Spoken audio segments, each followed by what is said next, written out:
I live in the forest now. Which is, I guess, in brilliant 1080p, so that's a plus. I mean, I've always liked the forest, but I've been living here for a few months and now it's really growing on me. I mean, literally, it's actually a huge problem. The doctors don't know how long I have. So naturally, because my brain associates everything in my life with video games, I thought I'd make a video about all this. But what game franchise has lots of forests? Yeah, it's Zelda. Zelda without forests would be like early modern Russian history without Rasputin. That shit's intrinsic. They're all over the games, my personal favorite being Lost Woods from Link to the Past, if any of you were clamoring to know. But for once, this isn't about me.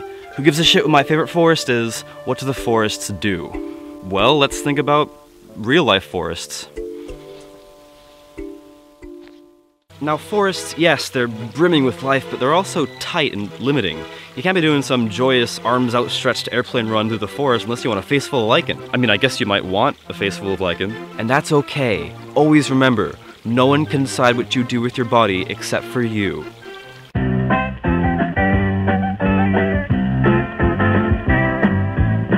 So Nintendo's smart, they know what a forest is like, and they take those universal forest feelings and they apply them to their forest levels to evoke certain tones. Zelda forests in particular show quite a spectrum. Despair, confusion, mystery, nostalgia, death, birth, the list goes on. But by and large, they're all focused around limitation.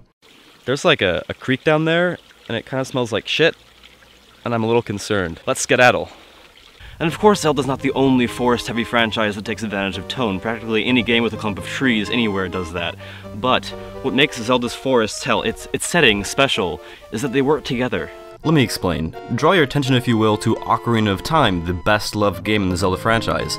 There's a moment in that game that everyone loves, that no one shuts up about, that appears in practically every video made about the game, including this one. What's the one thing everyone remembers from Ocarina of Time? It can only be leaving Kokiri Forest and making that first journey into Hyrule Field.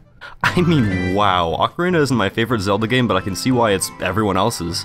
In a matter of seconds, the game yanks you out of tutorial leaky forest and dumps you into a vat of viscous, bubbling freedom. But if you started off in the field, it wouldn't be nearly so impactful.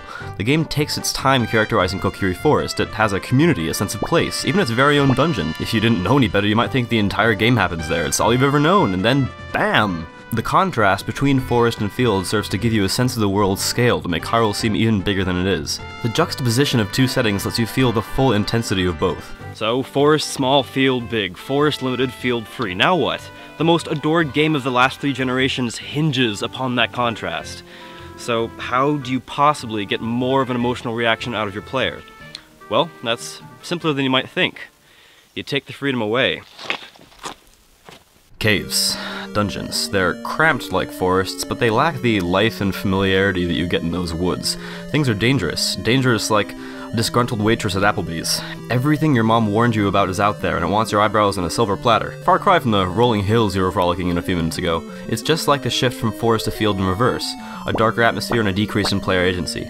Look at the original Legend of Zelda. There you start off in the enormous overwhelming field, completely directionless. But when you stumble upon a dungeon, you're suddenly trapped, and there's only one way to go, and it's like, nope, I was wrong, take me back to the directionless part. But why in the hell would a player just leave their autonomy behind like that? Well, let's assume you're a 5-year-old with no prior video game experience. By this point, you've tasted freedom. You're content, you've got it good, you have a whole wibbly world to see, but then you feel a faint tickle in your brain. What if you could have more? The desire for more freedom can overthrow all your 5-year-old instincts, even your fear of dark, scary places. When you go into a dungeon, you put your freedom at risk for a key, maybe a plot item, maybe a new weapon that gives you access to more freedom. A low-stakes wager, and it's all the more emotionally impactful because when you get in there, you immediately feel the restriction. So the designers have this little system set up. Zelda is an economy, and its currency is freedom. The interplay between overworld and dungeon, the sense of raw adventure that the series is so revered for, here is its origin. No, you don't always go from forest to field, and you don't always go right from field to cave, but lots of Zelda games use freedom as a tool. Not all the games, but I think the ones that do are some of the most interesting. Now wait just a cotton-picking second, you might be thinking to yourself. I just watched some jacko ramble about trees for 5 to 8 minutes. What a waste of time. Is this guy gonna show us his tits or what? I bet he doesn't even play video games. Well, dear viewer, I regret to inform you that no tits are to be had this day, but I can give you the next best thing. Let's see what the setting contrast business looks like in real life. It's pretty well known that the inspiration for Zelda came from from creator Shigeru Miyamoto's childhood, adorable Japanese child adventures in the forest. Now, I've had my own forest adventures these past few months, and some have been more whimsical than others. There is a cave not far from here that I boldly ventured into one crisp October evening, and, well, it turns out the whole thing was just elaborate setup for a boss fight with a Victorian ghost. It was utter nonsense. Pretty dangerous if you're not prepared, but nothing Alex can't handle. For the purposes of this video, I'm going back there, and you are coming with. Yeah, if you could, like, change that username, that would be great. We've got a reputation to uphold here. This is professional. And with that, we're off.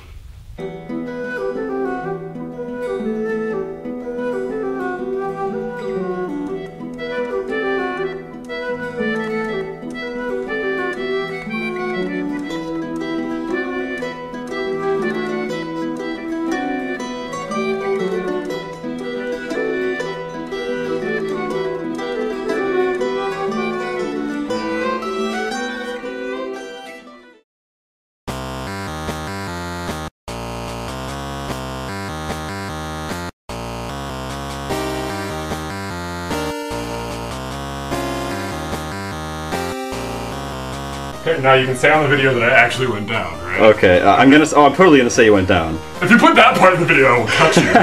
I'm actually not going down because it's slippery. He's stuck in a hole.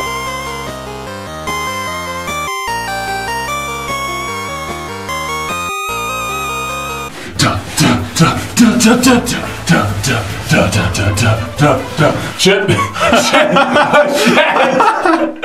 I can't see. I'm just gonna wait here for a bit. That's how you spelunk like a badass. Now those are some prime spooks. There's something raw and very human about feeling a cave's innate scariness that can't be conveyed in a video. Unless you want to be like me and go into an actual cave, disclaimer, don't. How are you ever gonna feel these feelings?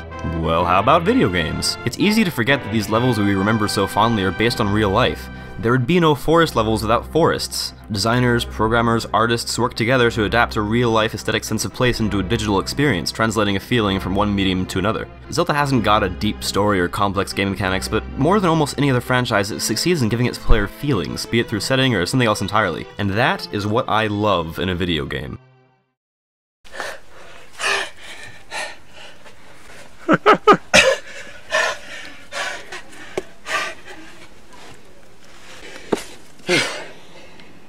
That's a cave. It's a cave.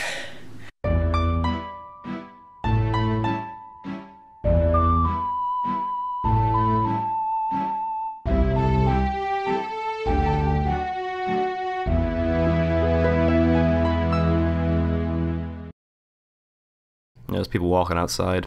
I don't want to talk. I don't want to talk while they walk, you know? Sorry, I just ate a big burger. So I've got the food hiccups.